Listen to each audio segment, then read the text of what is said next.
تو پیارے نبی حضرت محمد رسول اللہ صلی اللہ علیہ وسلم سے اگر معلوم کریں یا رسول اللہ کون لوگ ہیں جو اس رمضان میں بھی، ایسے کون لوگ ہوں گے جو یہ روزہ رکھنے کے بعد بھی، ایسے کون ہیں جو رمضان کا مہینہ پانے کے بعد بھی، ایسے کون ہیں جو ان مقدس ساعتوں میں آ جانے کے بعد بھی پھر بھی اللہ ان سے راضی نہیں ہے، پھر بھی اللہ ان سے ناراض ہے، پھر بھی ان کی عبادت قبول نہیں ہے، ان کا روزہ قبول نہیں ہے اور ان کی عبادتیں نہیں اللہ تبارک و تعالیٰ مان رہا، ایسے کون لوگ ہیں؟ تو حدیث پاک میں آتا ہے ہاں ایسے بھی ہیں، 4 لوگ ایسے ہیں،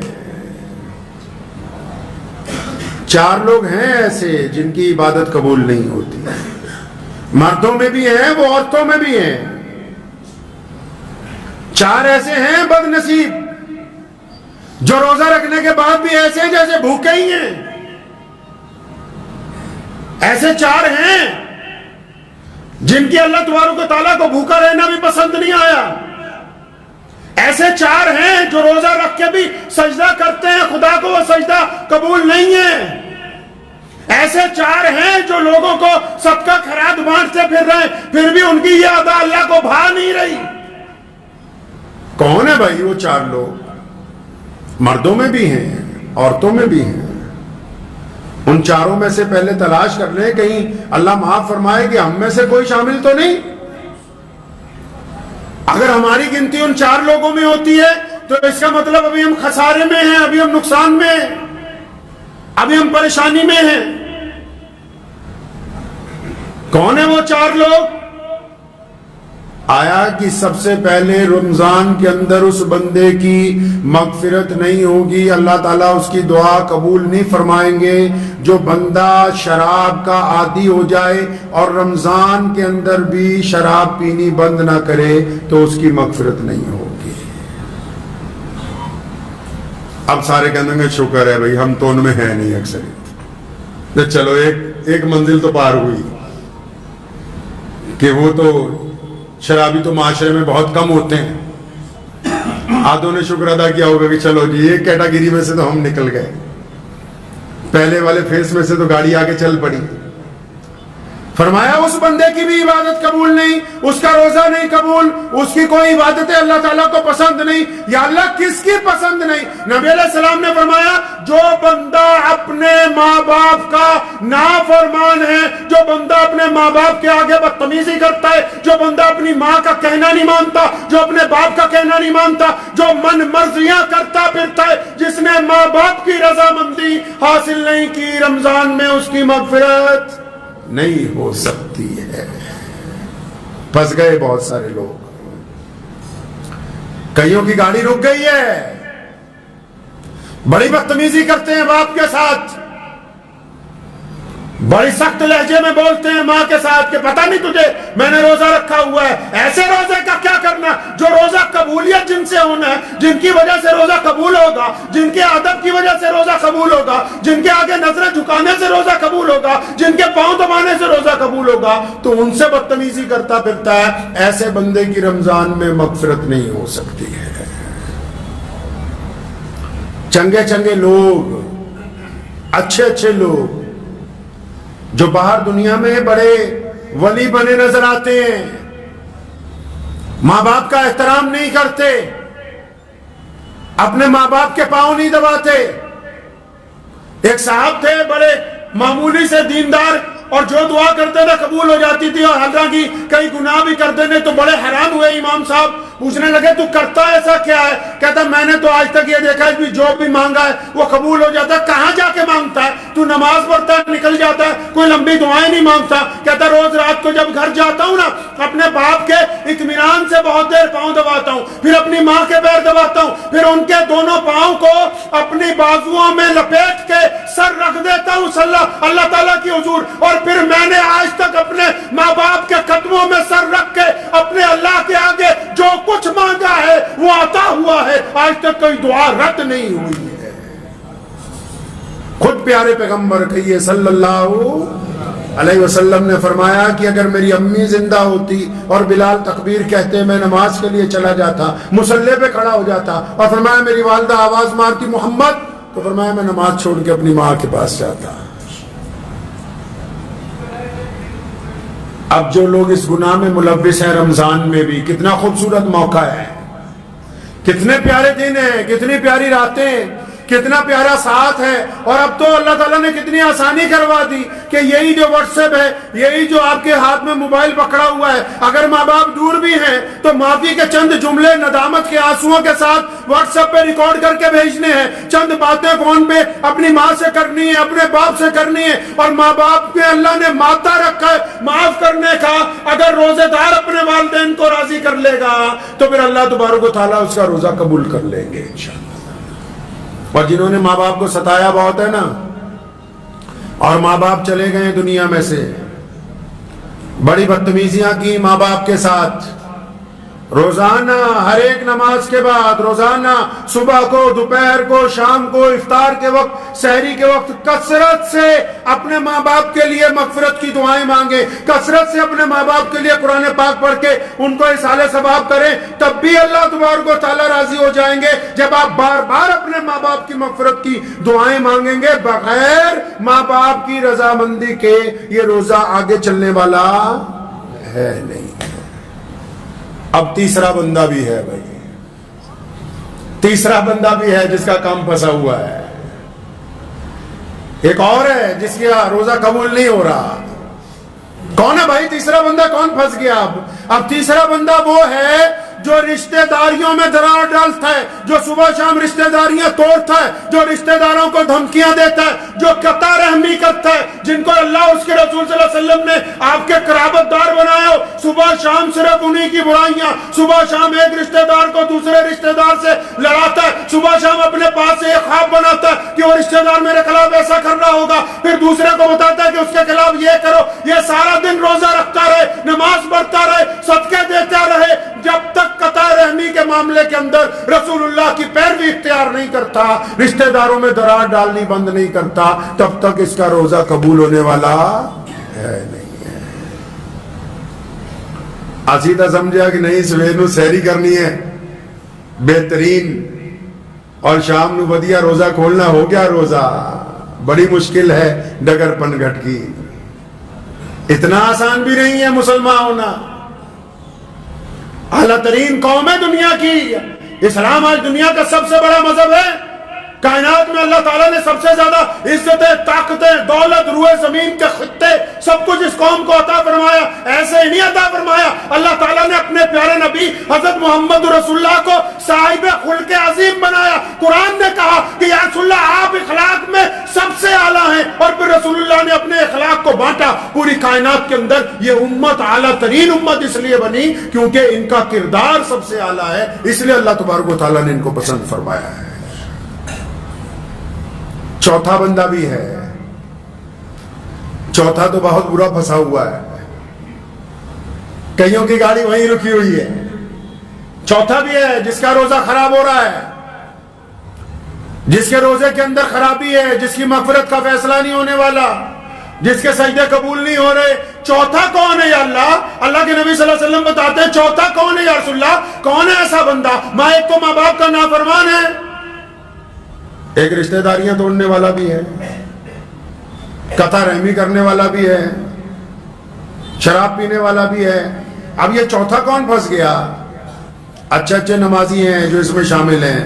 فرمایا چوتھا بندہ وہ ہے جو اپنے دل کے اندر دوسروں کے لیے بغض رکھتا ہے، نفرت رکھتا ہے، کینہ رکھتا ہے، دوسروں کے لیے بلا وجہ نفرت دل میں رکھتا ہے. اب یہ نفرت رکھ کے سجدہ کر رہا ہے. اگر میری جیب میں، عام مثال دے رہا ہوں میں، کوئی قرآن حدیث میں نہیں ہے، اگر میری اوپر والی جیب میں پیسے ہوں زیادہ سجدہ کروں گا گر جائیں گے. اگر اوپر والی جیب میں نعوذ باللہ کوئی نشے کی چیز ہو تو سجدہ کروں گا وہی گرے نا نیچے.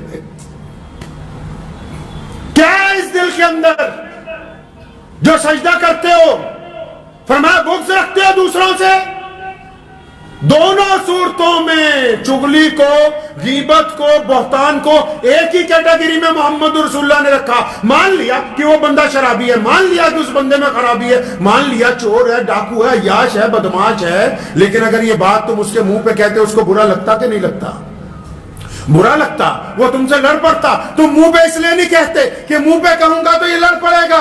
تو نبی علیہ السلام نے فرمایا کہ اگر یہ اپنے بھائی کی غیبت کرتا ہے اس میں برائی ہے تو برائی کو بھی بیان کرنا فرمایا منع ہے، اور اگر اس میں برائی نہیں ہے، تم کہتے ہو کہ چور ہے وہ چور نہیں ہے، تم کہتے ہو بے ایمان ہے وہ بے ایمان نہیں ہے، تم کہتے ہو ریاکار ہے وہ ریاکار نہیں ہے، تم کہتے ہو زانی ہے وہ زانی نہیں ہے، اگر تم اپنے پاس سے بھی الزام لگاتے ہو، پہلی صورت میں غیبت ہے، اگر اس میں گناہ ہے تو غیبت کا گناہ، اور اگر اس میں وہ گناہ نہیں ہے تو بہتان کا گناہ۔ اب چگلیاں کرنے والے بھی خدا کے حضور بخشے جائیں گے کیا؟ اب بے ایمانیاں کرنے والے بھی روزے میں بخشے جائیں گے کیا؟ جن کے دل غیبت سے بھرے ہوئے ہوں، جو گھروں کے اندر اپنے گھروں میں اپنے بچوں کے ساتھ نفرت رکھتے ہوں، جو مسجد میں آتے ہوں پھر بھی پردھانتی جی کے چکر میں ایک دوسرے کی ٹانگ کھینچنے کی فکر میں رہتے ہوں، جو یہ سوچتے ہوں کہ فلاں کی خامی کیسے نکالیں، جو 24 گھنٹے اسی چکر میں، اب کسی گھر میں کوئی بہو ہے، کسی کی بیٹی بہو بن کے آ گئی، ہماری کہیں چلی گئی، ہم کہتے ہیں داماد اچھا ہو جائے لیکن ہمارا بیٹا اچھا نہ بنے اپنی بیوی کے لیے۔ داماد اچھا چاہیے، اپنا بیٹا اچھا نہیں ہو تمہاری بیوی کے لیے۔ روزہ بھی رکھتے ہو، اپنی بہو کی بے عزتی بھی کرتے ہو، روزہ بھی رکھتے ہو، اپنے بچوں کو بھی ڈانٹتے ہو، روزہ بھی رکھتے ہو، اپنے ماتحت کو بھی ڈانٹتے ہو۔ پتہ ہے نبی علیہ السلام نے آخری وقت میں کیا کہا؟ یہ صرف آج تک یہی بتاتے کہ یہی کہا میری امت کو بخش دو، میری امت کے لیے مغفرت کا فیصلہ ہو جائے، میری امت کا کیا ہوگا یا اللہ میری۔ لیکن نبی علیہ السلام نے آخری وقت میں اس کے علاوہ اور بہت سی باتیں کی، ان میں ایک بڑی پیاری بات ہے، فرمایا میں اس بات کے لیے بھی بڑا فکر مند ہوں کہ میرے بعد تم اپنے ماتحتوں کے ساتھ کیا کرو گے، میرے بعد تم اپنے نوکروں کے ساتھ کیسا معاملہ کرو گے، میرے بعد تم اپنے غلاموں کے ساتھ کیا کرو گے۔ جس نبی علیہ السلام نے زندگی میں ظاہری پردہ فرمانے کے وقت بھی اس بات کی فکر کی ہو کہ میرے بعد ماتحتوں کا کیا ہوگا، نوکروں کا کیا ہوگا، ملازموں کا کیا ہوگا، غریبوں کا کیا ہوگا، مسکینوں کا کیا ہوگا، پھر اس امت میں روزے فرض کر دیے گئے ہوں، ان فرض روزوں میں روزے دار بندہ اپنے گھر کے اندر ہی ایک بغض رکھتا ہو اپنے ہی دوستوں کے لیے، اپنے ماں باپ کے لیے، اپنی بیوی کے لیے، اپنے بھائی کے لیے، اپنے عزیز و اقارب کے لیے، اپنے نماز کے ساتھیوں کے لیے، پھر یہ سوچتا ہے کہ میرا روزہ ہو گیا۔ روزہ ہوا نہیں ہے، روزہ نہیں ہوا۔ روزہ تو برائیوں کو جلانے کا نام ہے، روزہ تو برائیوں کو ختم کرنے کا نام ہے۔ اچھا روزہ رکھنا چاہتے ہیں آپ، چاہتے ہیں کہ بہت خوبصورت روزہ ہو، روزے دار کو تو غصہ نہیں آتا، روزے دار کو غصہ نہیں آتا، اور جب غصہ آتا ہے، یہ کون کہتا ہے نہیں آتا؟ ارے آتا ہے غصہ، لیکن روزے دار غصے کا اظہار نہیں کرتا، روزے دار غصہ آنے کے بعد گالی نہیں دیتا، روزے دار غصہ آنے کے بعد غصے کو ضبط کر لیتا ہے، روزے دار غصہ آنے کے بعد ناراضگی کا اظہار نہیں کرتا۔ مطلب روزے دار کو غصہ تو آتا ہے لیکن یہ دوسرے کو غصے کا بتاتا نہیں ہے، کیونکہ یہ روزے دار ہے۔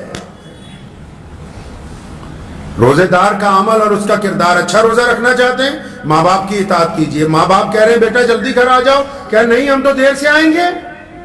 ماں باپ کہہ رہے ہیں فلاں کے ساتھ ملنا جلنا کم کر دو، نہیں ابا تمہیں نہیں پتا ہے۔ ماں باپ نے تمہارے اندر کچھ خرابیاں دیکھی، ان کی اصلاح کرتے ہیں، تم کہتے ہو کہ نہیں آپ کو عقل نہیں ہے۔ اگر آپ اچھا روزہ رکھنا چاہتے ہیں تو اپنے ماں باپ کی اطاعت کریں، اگر آپ اچھا روزہ رکھنا چاہتے ہیں تو تمام طرح کے نشے چھوڑنے کا عہد کریں اس رمضان المبارک میں۔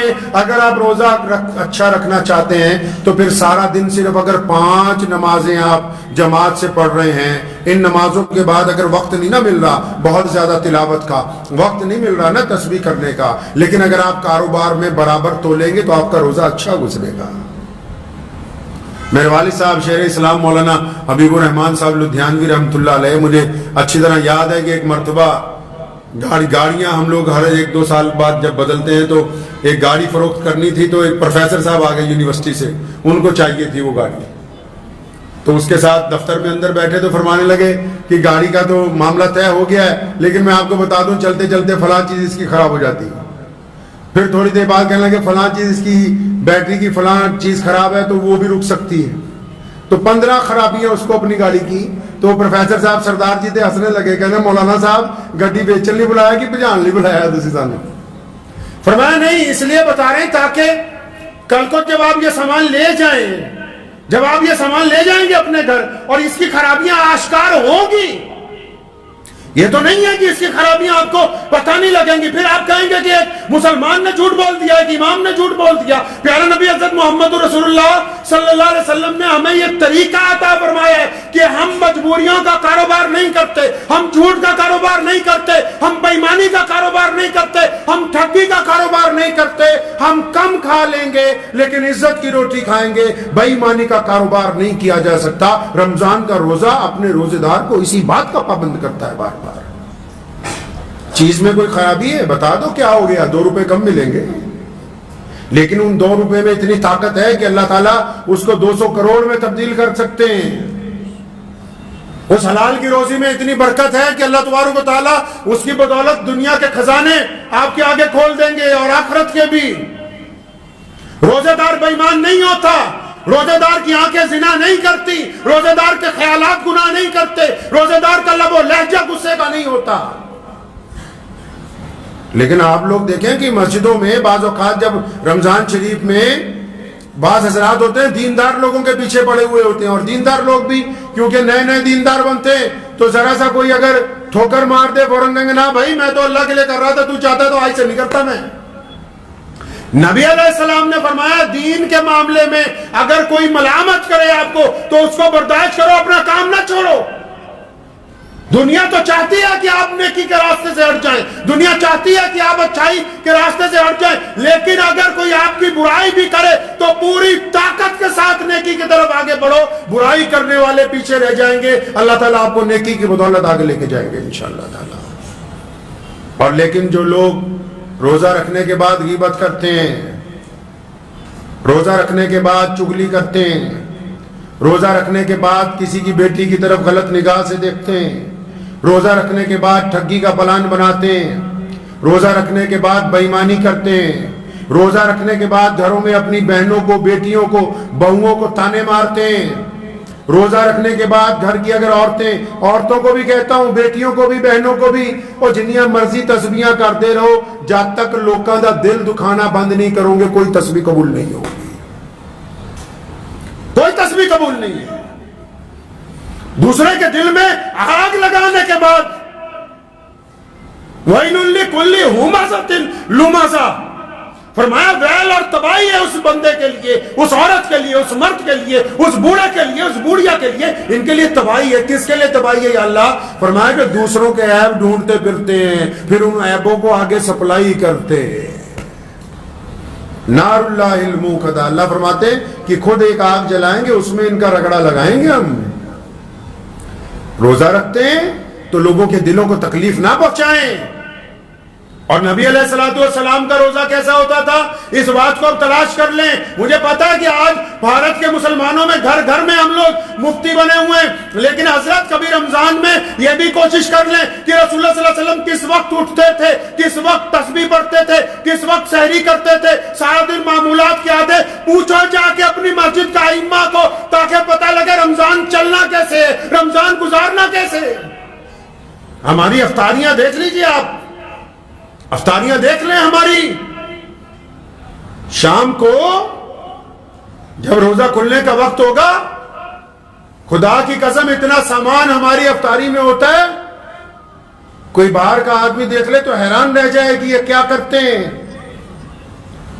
بہترین قسم کے کھانے, بہترین قسم کے پکوڑے, طرح طرح کی حلوے, طرح طرح کی میٹھی کھیریں, طرح طرح کی کھجوریں, طرح طرح کے پھل, طرح طرح کے شربت, طرح طرح کی کولگیٹ اور طرح طرح کی کیا کہتے ہیں اس کو کولڈ ڈرنک. ہمارے پیارے نبی صلی اللہ علیہ وسلم نے روزہ کیسے کھولا؟ جتنی تیزی سے نگاہ لگائی ہے نا دسترخوان پہ, جس بوٹی پر تمہاری نگاہ ہے اس وقت مومن بنو گے جب اس کو اٹھا کے اپنے بھائی کو دو گے, کیونکہ رسول اللہ نے فرمایا جو اپنے لیے بہتر سمجھتے ہو وہ اپنے بھائی کے لیے سمجھو, تب تمہارا ایمان کامل ہونے والا ہے. تو پیارے نبی علیہ السلام کے پاس افطاری کے وقت کیا ہے بھائی؟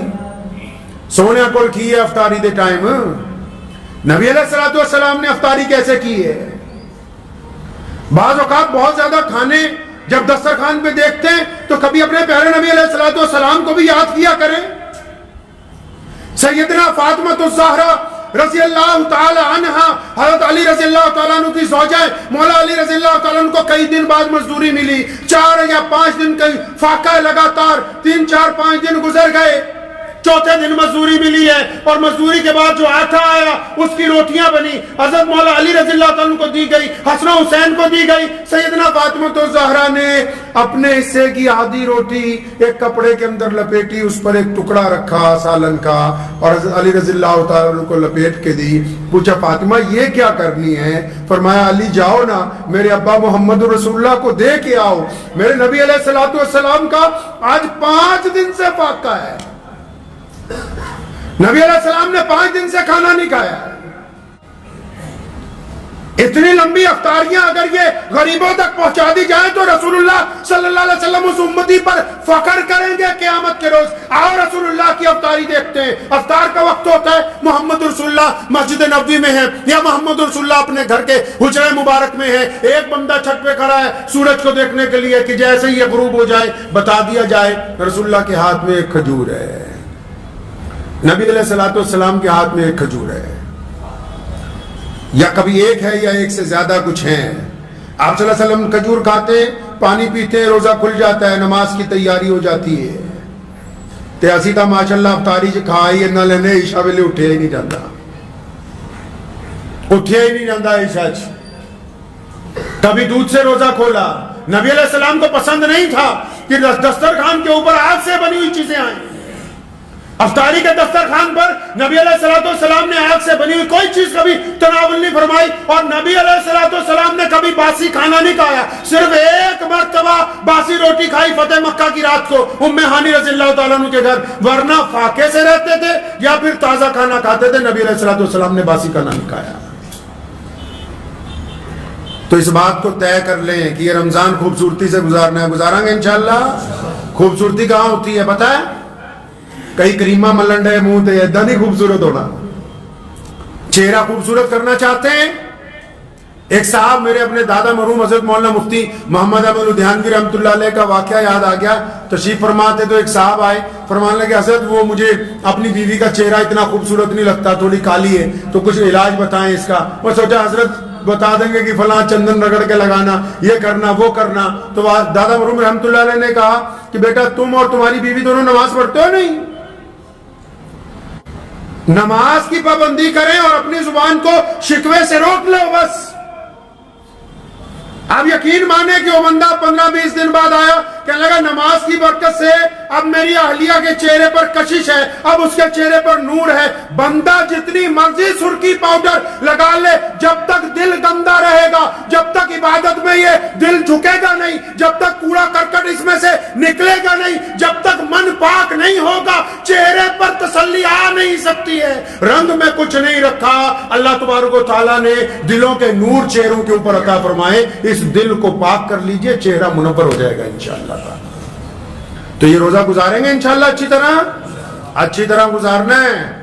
دھیان رکھنا ہے ان لوگوں کا جو آس پاس غریب ہیں۔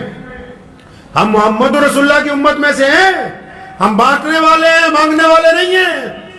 رسول اللہ صلی اللہ علیہ وسلم نے بانٹنے کا حکم دیا، رمضان میں تو تیزی سے بانٹنے کا حکم دیا، اور صرف پیسے ہی نہیں بانٹنے، ہم نے خوشیاں بھی بانٹنی ہیں، ہم نے آنسو بھی پہنچنے ہیں، ہم نے غریبوں کا ساتھ بھی دینا ہے، ہم نے رسوا لوگوں کو عزت عطا کرنی ہے، اور ہم نے ناراضوں کے ساتھ مصافحہ کر کے ان کو گلے سے لگانا ہے۔ صرف پیسے ہی نہیں بلکہ چاروں طرف خوشیاں بھی بانٹنی، یہی رمضان المبارک ہمیں سکھانے کے لیے آیا ہے۔ تو دعا کیجئے انشاءاللہ تعالی۔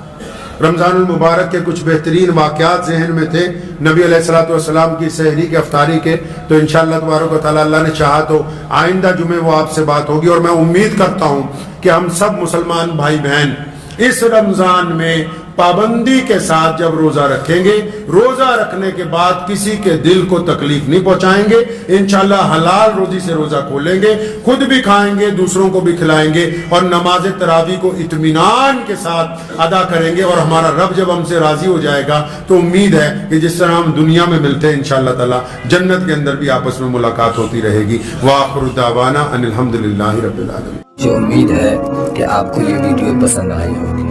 اگر پسند آئی ہو تو یہ آپ اپنے دوستوں کے ساتھ شیئر کریں، اور اس چینل کو سبسکرائب ضرور کریں۔